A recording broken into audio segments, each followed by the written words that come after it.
Bonjour, bonsoir à tous et toutes. On se retrouve aujourd'hui pour une nouvelle vidéo analyse de profil. Ça faisait un petit moment que j'en avais pas fait.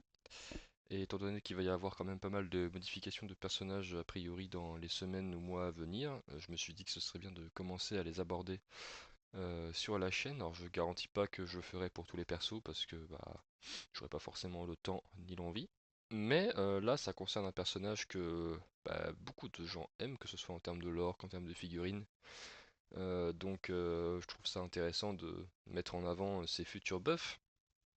Alors, pour le coup, vous avez vu les miniatures et la carte que je vous présente ici, qui est celle de Gambit, qui de son nom est toujours Rémi Lebeau, et qui est pour le coup un personnage qu'on ne voyait jamais sur les tables, étant donné que il était considéré comme étant très très mauvais parmi les trois traites, potentiellement un des pires, même si c'était pas le pire, mais c'était pas non plus extraordinaire.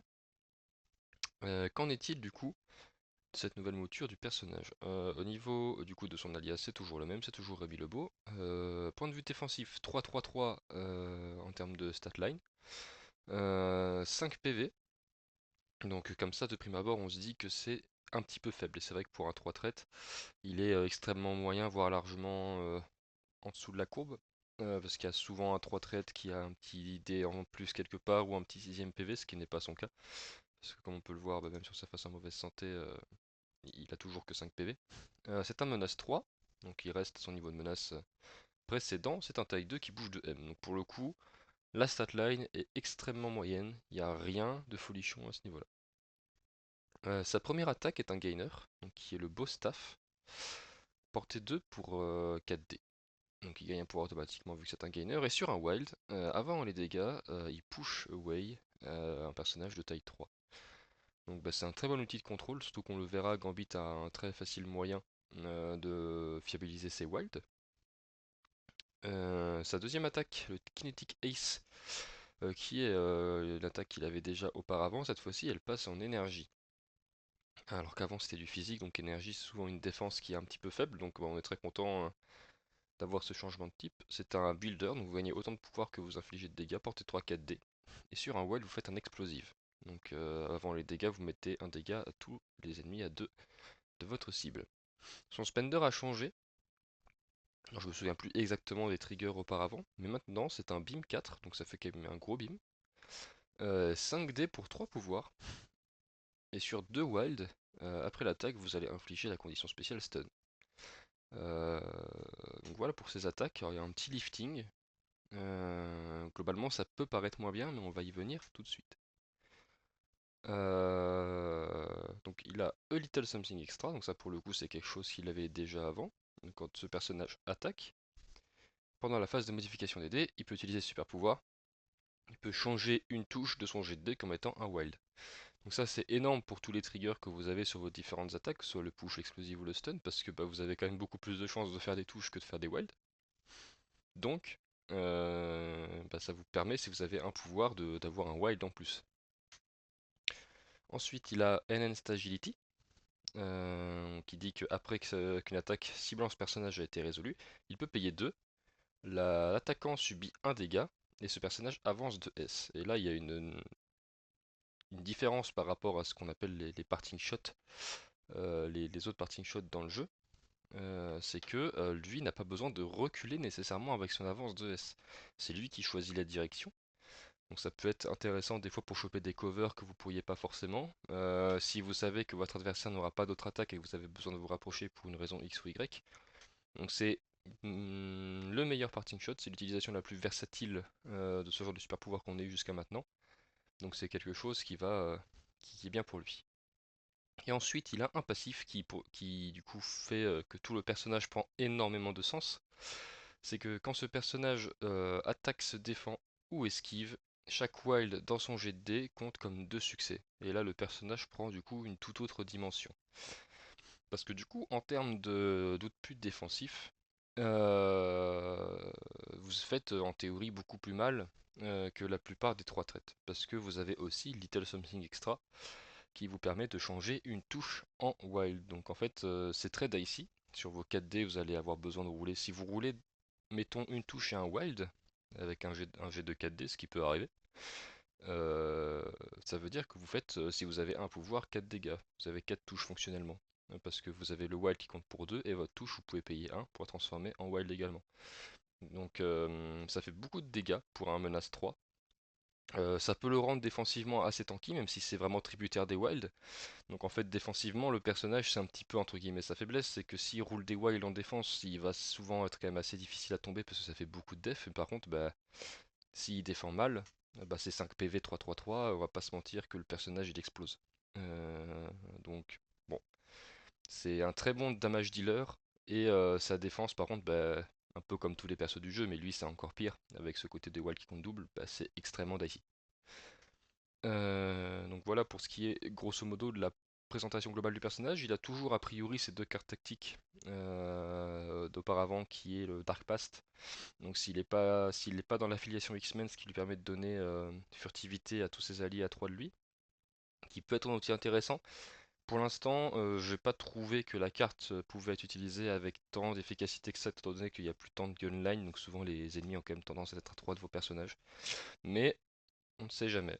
Ça pourrait trouver une utilité. Et il a toujours Charming Thief qui lui permet de générer, en gros, d'avoir le même effet que la pierre de l'âme pendant un round de mémoire. Ce qui peut lui permettre de récupérer beaucoup de pouvoir. Et il peut en faire des choses de ses pouvoirs. Donc c'est pareil, ça fait peut-être un effet qui peut être intéressant, mais ça fait utiliser une carte tactique pour un menace 3 qui est dicey. Donc est-ce que vous avez vraiment envie de ça? Je ne suis pas sûr. Pour ce qui est de la place du personnage dans ses affiliations déjà. Donc il est affilié Uncanny X-Men évidemment, il est affilié Brotherhood, il est affilié Serviteur de l'Apocalypse. Je pense que le personnage a du sens dans les trois affiliations. En X-Men tout d'abord parce que ça permet d'avoir un personnage qui fait du damage, plus que certains autres. Donc ça fait partie des trois traites avec Domino et X-23 qui sont capables de faire des dégâts en X-Men. Ça en fait du coup, je pense, un bon prospect pour être joué sous Cyclope, vu que vous allez quand même souvent trigger le leadership. C'est un bon personnage avec Little Something Extra parce qu'il est quasiment sûr de pouvoir trigger le leadership de Xavier. Donc je pense qu'il peut avoir du sens sous Xavier également. Et sous Storm, je pense que c'est peut-être là qu'on le verra un petit peu moins, mais il peut rester. Et le fait d'avoir le X-Men Jump peut lui permettre de plus souvent faire deux attaques, donc potentiellement plus de dégâts également. Donc ce serait à voir. Il y a peut-être quelque chose à faire, mais je me moquerais pas entre guillemets de quelqu'un qui jouerait Gambit dans n'importe lequel des leaders X-Men. Pareil avec Brotherhood. Tous les pouvoirs qu'il va gagner avec Magneto, il les utilise avec, je pense, un bon effet dans certaines crises. Alors je pense que c'est plus situationnel avec Magneto. Avec Mystique, ça fait un autre personnage menace 3 affilié Brotherhood qui rajoute un petit peu de damage de pute, donc ça peut être correct aussi. Je pense pas que ce soit le top du top, mais ça peut avoir un certain sens également. Et surtout, là où je pense qu'on va évidemment beaucoup le voir, c'est en serviteur de l'Apocalypse. Où là, le personnage prend encore une fois, comme beaucoup des personnages affiliés à Apocalypse, une autre dimension.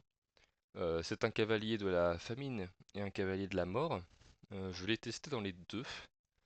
J'ai remarqué que déjà en termes de composition d'équipe, le crapaud étant souvent le mort par définition, Gambit se retrouvait souvent cantonné au rôle de famine. Et je trouve pas que ce soit trop grave parce que pour avoir testé les deux, je trouve que c'est un meilleur famine que mort. Parce que certes, mort va faire qu'il va pouvoir rajouter des dés, donc ça veut dire plus de chances de faire le wild. Donc pour le coup, le lot de pute de dégâts sur une attaque pour un 3 traits peut vraiment être débile. Mais ça coûte très très cher en pouvoir et ou en token. Et ça fait que Gambit souvent va faire qu'une attaque par activation. Alors qu'en famine, je trouve que souvent votre Gambit est capable de double tap, ce qui fait au final plus de dés que juste faire une attaque avec 7 dés. Donc j'ai trouvé qu'il était vachement efficace en famine. Surtout que c'est pas forcément débile de lui mettre un extract dessus parce qu'il a le Enhanced Agility qui lui permet de s'enfuir et il est pas si facile que ça à tuer. Si vous faites des wilds en défense et avec Apocalypse, vous avez potentiellement des rerolls en def qui vous permettent d'être plus stable sur ce genre de choses. Donc ça peut se justifier à mes yeux. Donc voilà, je pense que c'est un personnage que vous pouvez jouer dans toutes ses affiliations sans aucun problème. Pour ce qui est des splash, il y a à l'heure actuelle Nick Menard qui joue une itération de liste Avengers avec Steve Rogers First Avenger. euh, donc qui est le Steve 3, communément appelé Steve 3, avec Gambit sous la carte Avengers qui est Reserve Member, membre de réserve, du coup qui permet de rajouter un dé à une attaque dans son activation quand il est à portée 2 d'un leader. Ce qui fait que là le Gambit il attaque à 5 dés et qu'en plus avec le leadership de Steve, si Gambit a deux pouvoirs, en gros, il lance 5 dés. S'il fait une touche, il peut transformer un de ses dés de son choix, sauf un crâne évidemment, en wild. Et ensuite, il peut payer un pour transformer la touche qu'il avait à l'initiale en wild. Ça veut dire que Gambit, s'il roule sur ses 5 dés ne roule qu'une touche, il fait quand même 4 dégâts. 4 réussites en tout cas. Donc c'est vraiment énormément de dégâts pour un 3 traits. J'ai trouvé que sa liste tournait très bien. Donc c'est définitivement un personnage qui a beaucoup de sens en Reserve Member, surtout avec Steve 3. Une autre place pour moi qui pourrait être la sienne, ce serait en Black Order, même si l'affiliation n'est pas forcément au top de sa forme à l'heure actuelle. Gambit qui prend des décrets de la mort de Thanos, c'est quand même assez terrifiant de faire des attaques à 6D quand il est en bonne santé et 8D les wild compte double quand il est blessé. C'est encore une fois beaucoup de dégâts pour un 3 traite. Donc bah, je pense que ça aurait le mérite de s'essayer ici. Après voilà, il y a probablement d'autres places auxquelles on ne pense pas forcément, mais c'est un personnage qui je pense est splashable si vous cherchez vraiment un 3 qui est un peu disruptif et cherche à faire un peu de dégâts. Je trouve pas ça débile. Donc voilà globalement pour ma présentation de Gambit, ça fait plaisir de voir qu'un personnage qui est adoré par le public va pouvoir être jouable dans le jeu, parce que bah, on va être honnête, on ne le voyait pas.